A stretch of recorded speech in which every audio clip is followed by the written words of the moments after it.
Buckle up, everyone, because today we are taking a deep dive into the future. And I mean way out there into the future. We're talking about Elon Musk's recent predictions about where tech is headed. And let me tell you, this stuff is straight out of science fiction. We're talking AI that's smarter than humans, self-driving cars on Mars, even merging our minds with technology. It's mind-blowing stuff. Okay. I want to start by asking you, what stood out to you the most from all of Musk's predictions? It's pretty wild how he connects these different fields, AI, robotics, space exploration. It's not just about these things advancing on their own. It's like he's describing a world that's completely transformed by technology. Yeah, he paints this picture of AI becoming super intelligent, like surpassing human intelligence in almost every field. And get this, within just 3 or 4 years. I mean, that's a crazy timeline. It's not just some random prediction, though. He gives actual examples of how AI is already outperforming humans in certain areas.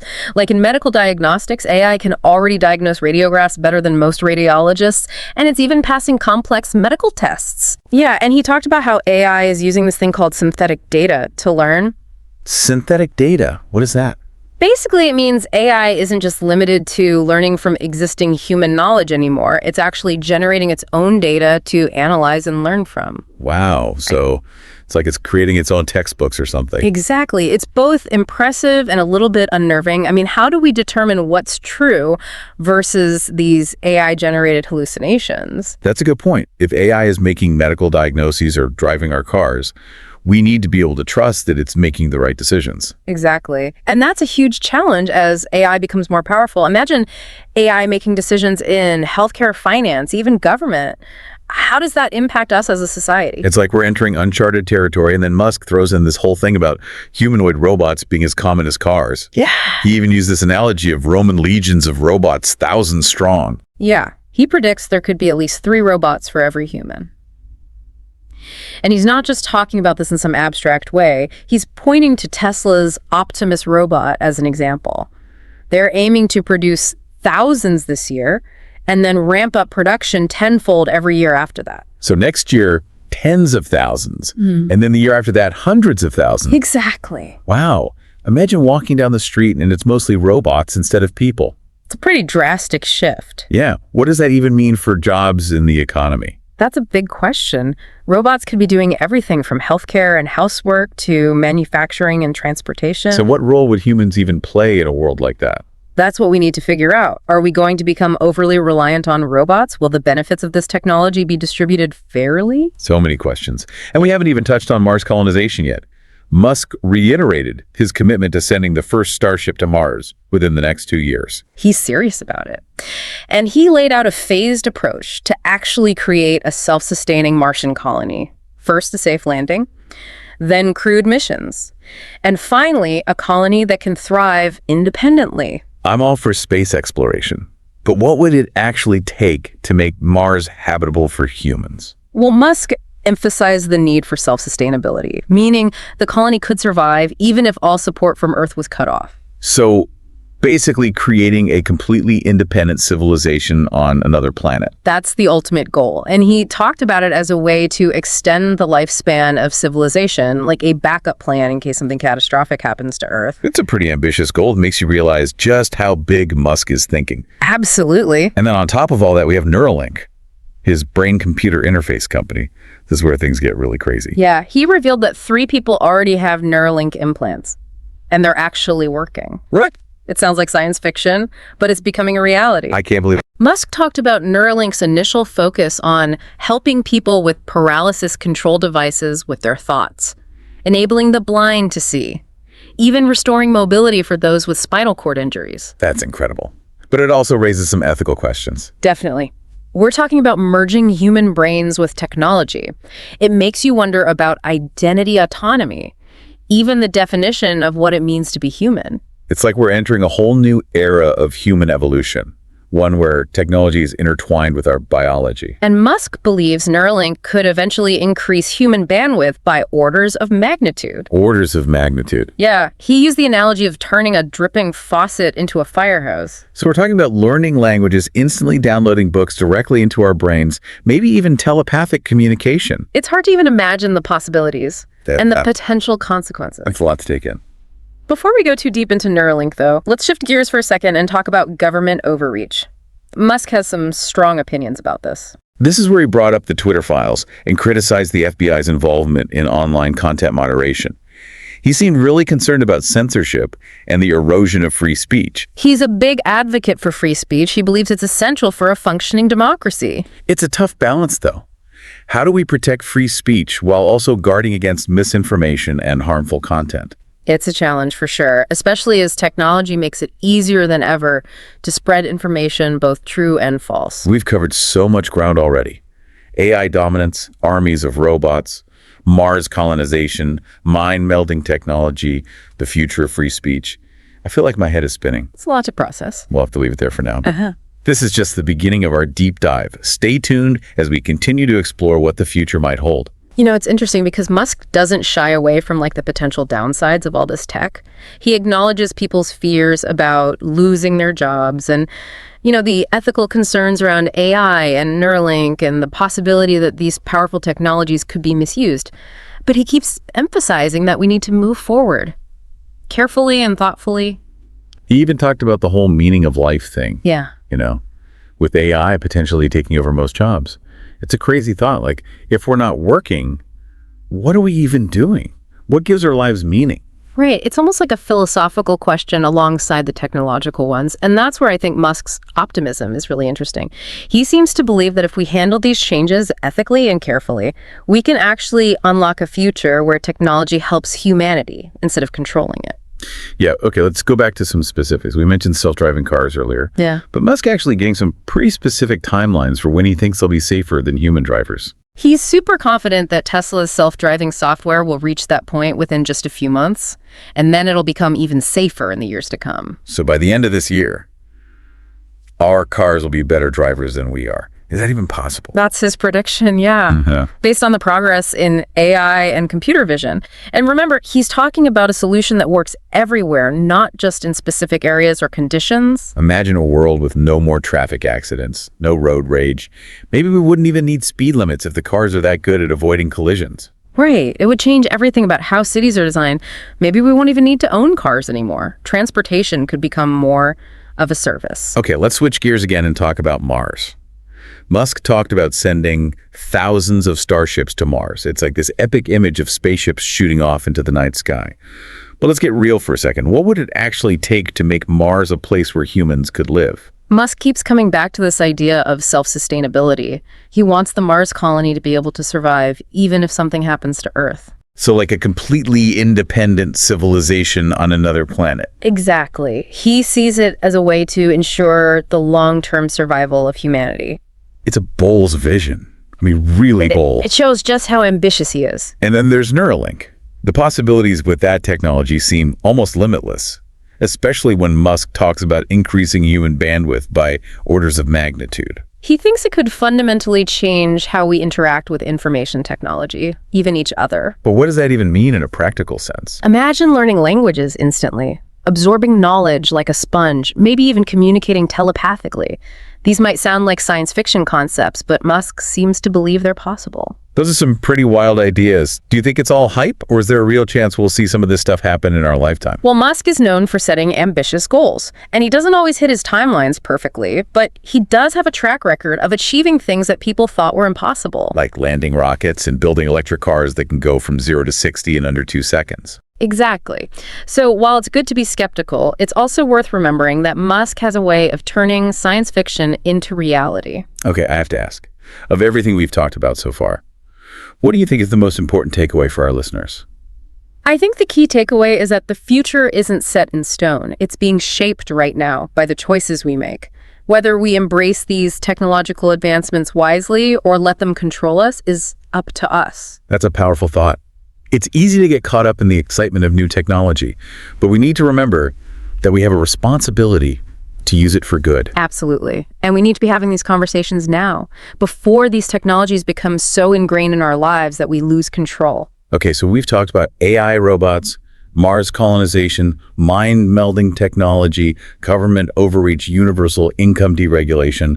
My head is spinning. And we're not done yet. There's still more to explore, including Musk's thoughts on the future of work, new economic models, and even what it means to be human in a world that's increasingly shaped by technology. Stick with us as we continue to unpack Musk's predictions and explore the possibilities of the future. Okay, so we've been on this wild ride exploring Elon Musk's predictions about the future and how technology is going to impact just about everything. But let's talk about something a little closer to home jobs. I mean, if AI and robots are going to be doing most of the work, what happens to us humans? What are we going to do all day? Yeah, that's the big question, isn't it, Musk guys? Musk seems to be thinking about this on a couple of different levels. He talked about the possibility of a universal basic income, UBI, to make sure that everyone has at least a basic standard of living, even if there aren't enough jobs to go around. Yeah, I've heard that idea before, but Musk actually seems to favor a slightly different approach.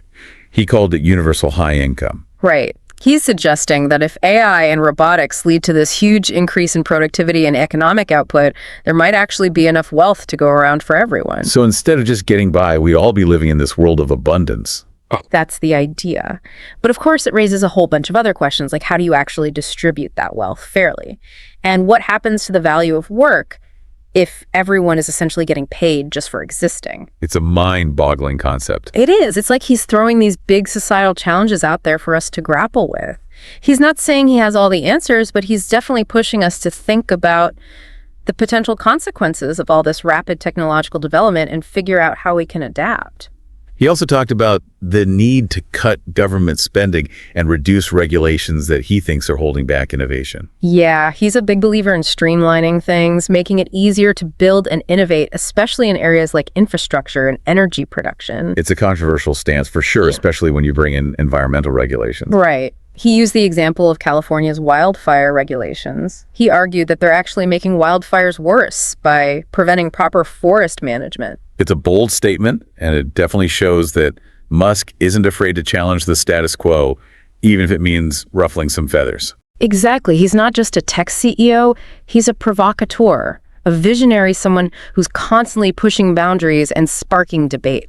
Okay, so we've talked about AI robots, Mars, merging our minds with technology, government overreach, universal income deregulation. It's a lot to take in. Yeah, my head is spinning a little bit too.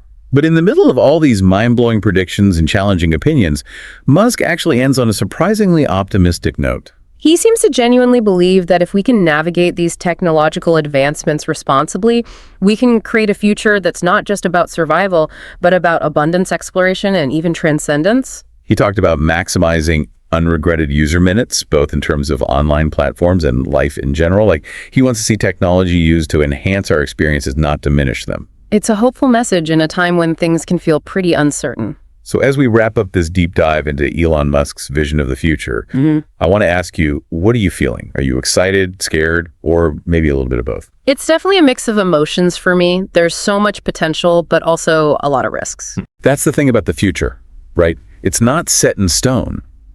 It's something we create together through the choices we make today. Exactly.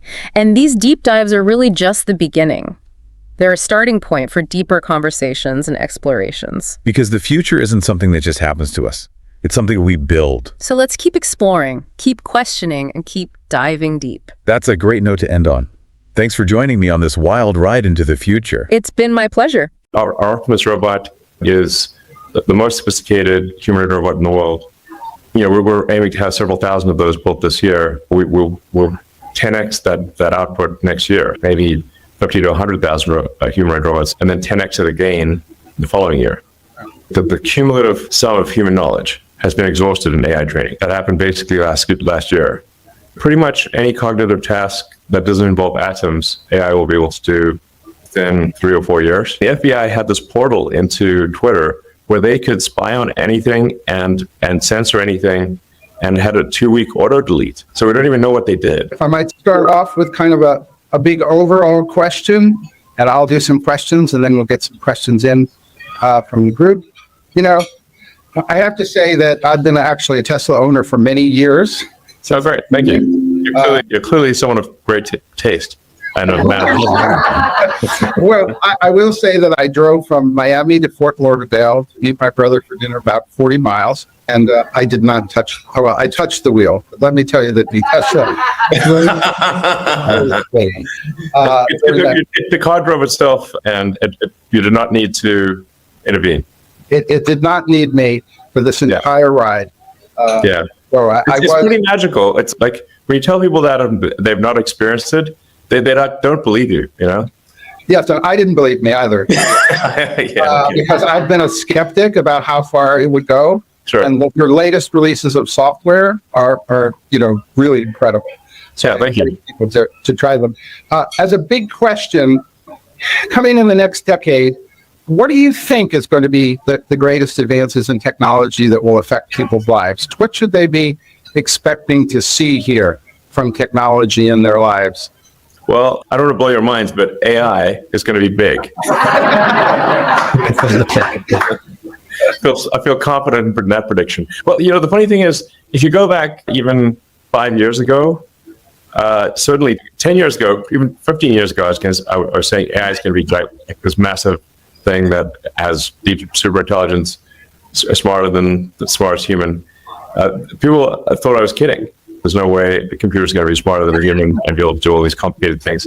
And now the latest AIs are able to pass complicated tests better than most humans. They can pass the medical tests better than 80% of doctors or something. They can diagnose radiography better than most people who've been doing it their whole life. So that's just accelerating, obviously. I think if you haven't seen Jensen's talk, it's excellent. It really shows how much AI is advancing. And it's advancing on the hardware front, on the software front, in terms of data. It's like the new sort of thing is synthetic data, because we've actually run out of all the books, and you literally run out of, you take the entire internet and all books ever written, and all interesting videos, and you've now exhausted all of the cumulative sum of human knowledge has been exhausted in AI training. That happened basically last year. And so the only way to then supplement that is with synthetic data, where the AI it'll sort of write an essay or will come up with a thesis, and then it will grade itself and sort of go through this process of self-learning with synthetic data, which is always challenging, because if it hallucinated the answer or it's a real answer. So it's challenging to find the ground truth. But it is pretty wild that AI at this point has run out of all human knowledge to train on. Crazy. I know that you're building for Grok the largest AI center on the planet. And we already have, yeah. It's an operation. Microsoft is planning $80 billion, where I used to work for a while. But that's a lot of money by anyone's standards. I did a poll, and we asked, does AI making a difference in your life today? 13% said yes. And they said, in 5 years from now, will AI make a difference in your life? 87% expect in 5 years it will make a difference. What is it going to do for people? Is it going to put anything them you want work or to work? AI will do anything you want, and even suggest things you never even thought of. So AI really, within the next few years, will be able to do any cognitive task. It obviously begs the question, what are we all going to do? Pretty much any cognitive task that doesn't involve atoms, AI will be able to do within, I'd say, max 3 or 4 years, maximum.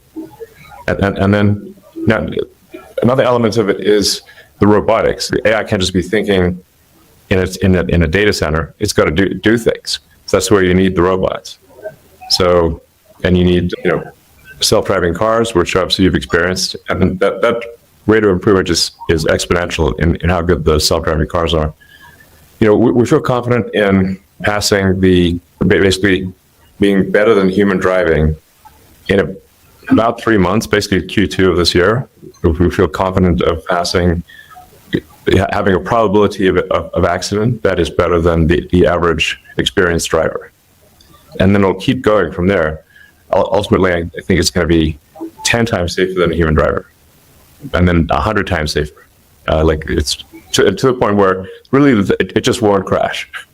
So that's happening this year with Tesla. So Tesla, and this is a software update. to a car, as you experienced yourself. It's the same car. It got a software update, and suddenly it's way smarter at driving. Well, let me try a few timelines then, because I'm not the youngest guy around. I want to be there first. Whereas technology. My standards for what is young get older every year as I get older. I used to build computers in kits, right? When you couldn't buy them yet. And I don't have to do that anymore. Yeah. So self-driving, some timelines, self-driving cars, certified, government certified self-driving, you think will be within a year? Well, I mean, there already are autonomous, in some regions, like Waymo has autonomous vehicles with no one in it, but they're limited to like a few cities in the US. The Tesla solution, which is a much more difficult path to go, but ultimately much more powerful, is a general solution to self-driving. So the Tesla software is just purely AI and vision. It doesn't rely on any expensive sensors, no LiDARs, no radars, or it doesn't even require knowing the area beforehand. Like you could have it drive someplace it's never been before and no Tesla's ever been before. It could even be an alien planet. I mean, and the car will still work, still drive. So that's this year, And when can I get a home robot? Well, that's the other element, humanoid robots. I think probably most people, if not everyone, would like to have their own personal C-3PO R2-D2. And I actually think humanoid robots will be the biggest product ever in history by far. I agree. Yeah, it's just wild because you can just say, well, every human is going to want one most likely, and then there'll be all of industry in terms of providing products and services. So that you have to say, what's the ratio of humanoid robots to humans? My guess is it's at least 3 to 1, 4 to 1, maybe 5 to 1. So we're talking about 20, 30 billion humanoid robots. It's not even clear what money means at that point, or if there's any meaningful cap on the economy. I think at that point, assuming that things haven't gone awry, in the good AI scenario, I think we won't have universal basic income. We'll have universal high income. So do you think 5 years for my first robot? Well, for Tesla, Optimus robot really is, unless somebody's got something secret we don't know about, our Optimus robot is the most sophisticated humanoid robot in the world. It's got a hand that has 22 degrees of freedom. It looks and feels like a human hand. We're aiming to have several thousand of those built this year. Initially, we'll test them out at Tesla factories, but then assuming things go well, we'll 10x that output next year. So we'll aim to do maybe 50 to 100,000 humanoid robots next year, and then 10x it again the following year. It's like 500,000 robots in 3 years. That's a lot. Yeah. I was telling you guys, maybe we should think of things in terms of Roman legions. How many legions of robots will we have? Like a Roman legion is 5,000. So when will we have a colony on Mars? Well, I think we'll be able to send the first uncrewed spacecraft to Mars in 2 years. So Earth and Mars synchronize every 2 years. And so we're at a synchronous point right now. So then the next one will be in roughly 2 years from now. And then there'll be 2 years from then, there'll be another one. So for the first trip, obviously, we want to make sure that we can land Starship without crashing. Like we need to prove that we can land Starship on Mars without incrementing the crater count. And if those land safely, then maybe on the next trip we would send people, and then hopefully that would grow exponentially. So eventually there will be thousands of Starships going to Mars. And I might have this like really cool visual like Battlestar Galactica or something, like some colony ships departing all together with these like bright points of light in space. I think it looked really cool. But I think the goal has to be to get to the point where Mars is self-sustaining. The point at which Mars is self-sustaining is really defined as the point at which if the resupply ships from Earth stop coming for any reason, that Mars doesn't die out, that Mars can continue to grow. So if there's something that happens on Earth, like let's say there's a World War III or some natural disaster or who knows what, but for whatever reason the resupply ships stop coming, if Mars can still continue to survive, then the probable lifespan of civilization is dramatically greater. So if you sort of stand back and say, how would you evaluate any civilization? you'd say like, well, is that civilization still stuck on its home planet, or are they a multi-planet civilization? And we don't want to be one of those lame one-planet civilizations. Okay, we're going to have a respectable outcome here, even if we don't make it beyond our solar system. We're at least got to get to another planet. Yeah. Well, and finally on my list, brain to technology communication. Am I going to see that also? Because right now, this is looking pretty good for me. Yeah, so we've got Neuralink. We've got now 3 humans with Neuralinks implanted, and they're all working well.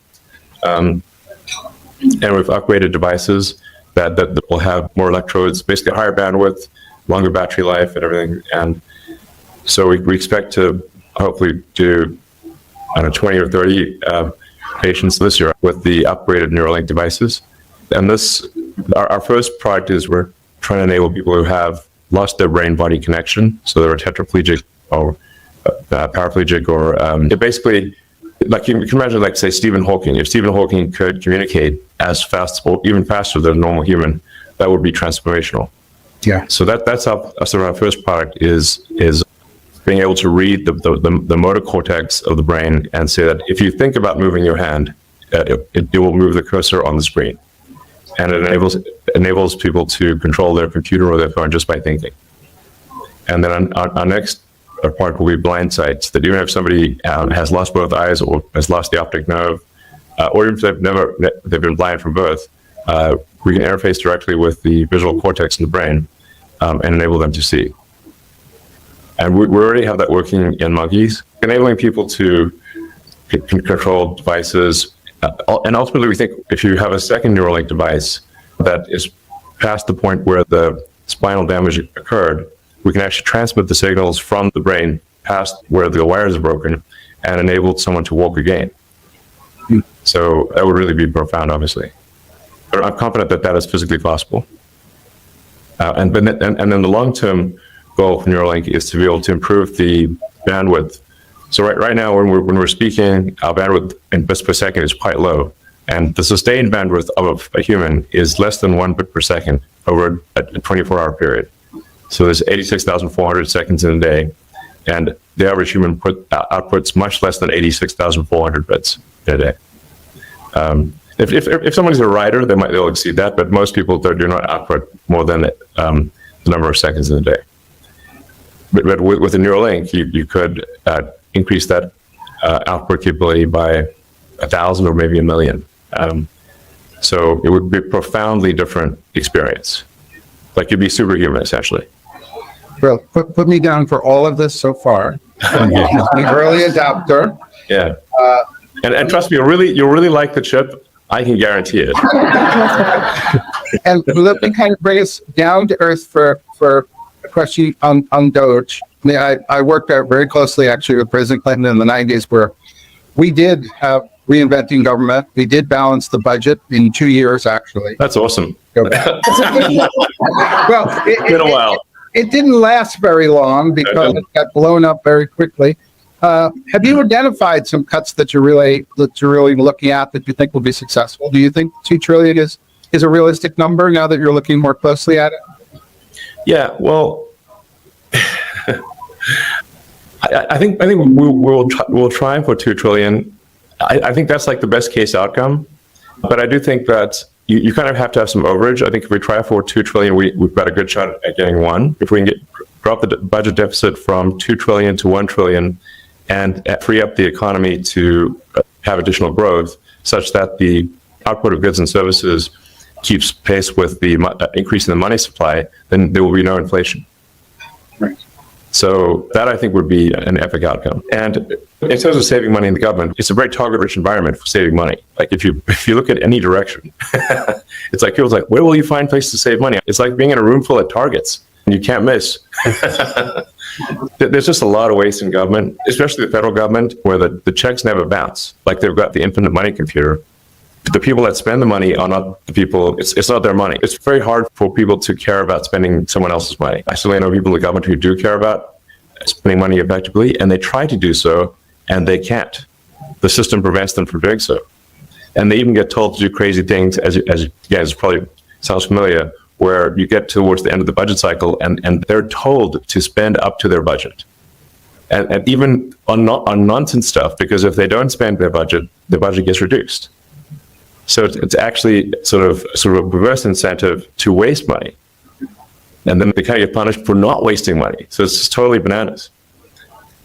Well, I agree. I did a mathematical analysis in terms of how government used to do things. So if you take the Brooklyn Bridge or the Lincoln Tunnel and you inflation, the infrastructure bill should actually get you 4,000 adjusted rated Lincoln tunnels, which of course it's not, because government is not as efficient as it used to be.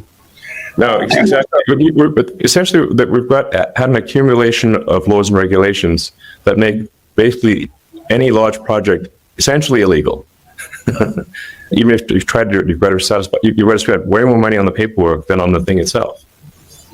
So, and then it gets delayed. There's an element of like DOGE, which is very important, which is looking at regulations and getting rid of ones where the harm is worse than the good. Like you said, any given regulation, it's like, okay, there's some amount of good, some amount of harm, but what's that ratio? Is it like, and there's a lot of regulations where, frankly, they're completely nonsensical. And we want to get rid of nonsensical regulations that do not serve the public good. Well, Linda Yaccarino, in her keynote here, mentioned the DOGE thing, and she got enormous applause. So I think the country is really waiting to see this effort. They're behind it. They're optimistic. Let me try to get in one more topic here before I get one or two other questions out there, which is obviously Mark Zuckerberg made an amazing 180-degree turn. That's cool. What's your reaction to what he did and his acknowledgement, frankly, that the government was in fact censoring things, or he was censoring things, or the government, or some combination thereof? Yeah, I mean, there's no question. I mean, 1,000% the government was censoring things. We know that for a fact from the Twitter files. Some of the stuff was pretty illegal, frankly. The FBI had this portal into Twitter where they could spy on anything and censor anything, and had a 2-week auto delete. So we don't even know what they did, except that they had immense power to do whatever they wanted, which doesn't sound legal. That sounds pretty crazy. There was also a lot of self-censoring. There was just a lot of censoring going on. I feel very strongly that you have to have freedom of speech to have a functioning democracy. If you don't have freedom of speech, freedom of expression, then how do you know what's really going on? And if you can't make an informed vote, then you don't have a real democracy. It's incredibly important to listen to the wisdom of the founders of the country and say, why did they make that the First Amendment? But they did it for a reason. It's because they came from places where there was massive censorship, and the penalties for speaking your mind would be fines, imprisonment, or death. And they're like, we really don't like that. We want that to not be the case in America. So then they, freedom of speech. So, you just posted, you are the media. Citizen journalism, really becoming more and more important in the sake of media, and you see it with the wildfires here. Yeah, exactly. It really takes the citizens to report and tell people. Yeah, actually, you think of it like before the internet, you kind of had to have what I call legacy media. You had to have some aggregation points where, you'd have reporters go and find things out, then they would go to their office, they would write up articles, they would then print those articles on paper. That paper would then be distributed. And it was kind of the only way to know what was going on. But it was very slow, especially in the old days. I think when Lincoln was assassinated, I think it took like 3 weeks for that news to reach Asia or something like that, And in fact, in the old days, like, you wouldn't even know that your country had gone to war because it would take like a month for the fact, hey, we're at war, to reach your village. Yes, we actually learned about Pearl Harbor because we decoded the Japanese. Yeah. I didn't know that we decoded their cyber system. Right. I mean, that's how we actually learned about it. Okay. Thank you. I got 3 questions in from the audience that Dan Gardner and Toby Daniels of On Discourse said, want to know, do you think the internet sucks? And what do you think we need to do to fix it? You mean the content on the internet or your internet connection? Because Starlink can help you on the internet connection. Starlink is great for internet connectivity, especially for places that have bad connectivity. In fact, I think Starlink is really having a significant effect in terms of lifting people out of poverty in many parts of the world, where people have a product that they want to sell, but if they don't have an internet connection, they can't do it. and or if they want to learn things. Like basically, you can learn anything on the internet for free. Like MIT has all its lectures there available for free on the internet. But you need an internet connection. So once you have an internet connection, you've got access to education, you've got access to a global market. So I think it's very significant how connectivity makes difference in people's lives. But no, with respect to, maybe the question was geared at, like, is there too much negativity on the internet? I think at times there is too much negativity. Actually on the X platform, I proposed, like, well, we were going to tweak the algorithm to be a bit more positive, and then people got upset about me for that. I'm like, okay, like, what do you guys want? Well, actually, the second question from Zach Moffat, CEO of Party Victory, was, how do you make pessimism uncool again? So I think it's right that maybe exactly what you're saying, which is that, it's become, people are afraid. This used to be a can-do nation, always very positive, and now the country, when I ask if we're on the right track or the wrong track, they never say that we're on the right track anymore. Coupled with this, I'm actually pretty optimistic about the next 4 or 5 years. I think we're actually I think we have the potential for a golden age. So we need to, it's very important to get rid of the mountain of regulations that are holding things back. And I don't mean, there's some good regulations, but there's just so much that we just can't get anything done. I mean, you take sort of the California wildfires, for example. We really need to have fire breaks, and we need to clear the brush back away from houses, and we need to make sure the reservoirs are full. These are all kind of obvious things, but due to a bunch of environmental rulings, you can't actually do that in California. So they're not allowed to do the fire breaks, and they're not allowed to push the brush back away from houses because it might hurt some red-legged frog or something like that. There's like some sort of creature, usually a creature you've never heard of, that is preventing this from occurring. There's like this fish called the smelt, for example, and so we have far more freshwater runoff into the ocean than we should, really, and on the theory that it helps this one little fish that likes a slightly briny freshwater saltwater mix, and if we keep more freshwater, then the smelt fish will not be happy. But there's no actual evidence that the smelt fish is going to be unhappy if we keep a bit more fresh water, in fact. So we should keep more fresh water, keep the reservoirs full, and just have some sensible fire breaks and move the brush away from houses. That's just an example of, like, we've saved a lot of trouble, a lot of tragedy in LA. I think AI and robotics is going to lead to a higher standard of living for people beyond what they can imagine. Well, I think we're going to have AI doctors in medicine that are pretty incredible. So that's the final question she says from Catherine Heritage. I got that right.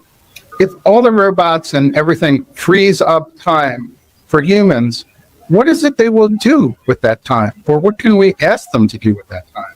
And I think that's a question that rounds out the circle of technology. Yeah, I guess it would be a bit like being retired. I mean, this will take a few years, but at some point, as AI and robotics get better, eventually AI will be able to do everything that humans can do. So any task you do will be optional. Like, it'll be like a hobby, or, so now it is a big question. Well, like, will our lives have meaning if the computers and the robots can do everything better than we can? And that is a real question. I do wonder about that myself, and that's why we need the Neuralink, so we can enhance human capabilities, so we can keep up with the machine. Yeah. Well, I just want to thank you for, it's obviously incredibly optimistic view about technology and where it's going. I feel reassured that the kind of leaps that are going to be made, particularly what's working on, are just incredible in the next few years. Not decades away, but really very close. Really talked in terms of years consistently, and very thankful for that. And I think that's absolutely tremendous message here at the where we are in Las Vegas, kind of study what technology is going to be available to people. And really, again, thank you for the tremendous role in opening up free speech, role that X and Linda is playing in terms of that. I know that we're working to get full recognition by everyone of the platform as it should be, because free speech is I think, the proper way to go. Yeah. I think on balance is good. And you know, one of the things I try to create conceptually with the X platform is like it's like a global consciousness. It's like collective consciousness of humanity. Now, if you have a collective consciousness of humanity, well, you're going to get every aspect of humanity, good and bad. That's just naturally what happens. But I do want it to be a good and productive thing. You know, the aspiration is to maximize unregretted user minutes. So like you spend time on the platform, it's like, well, did you regret it or not regret it? And we want to maximize unregretted user time. I always say that everything in technology was either in the Jetsons, Star Trek, or Neuralink, right? But the one thing that was never predicted in any book that I could find is social media. So it's the one thing that they really, there's no book built around how social media would develop, how it would really impact society, how it moved politically, and so forth. And it's interesting that everybody missed that in their projections. And so I guess the last closing question maybe is what do you want X to be, and where is that platform going to go? And I think that's great. Well, I mean, I do want X to be a force for good.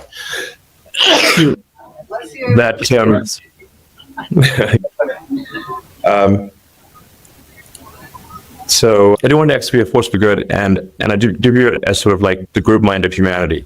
And we want to have a sort of a healthy, happy, and sane group mind versus the opposite. And I want it to be just like the best source of truth. Like if you're trying to understand what's going on in the world, that it has the most accurate, the most up-to-date information about anything large or small. So it gives you the best understanding of what's going on in the world, anywhere, anytime. Yeah. Great. Thank you. Any closing thought you want to leave us with? Otherwise, I want to thank you for reading some hours with your half. You're welcome. I think I would encourage people to be optimistic about the future. I think it is much more likely to be good than bad. So that's my prediction. Thank you.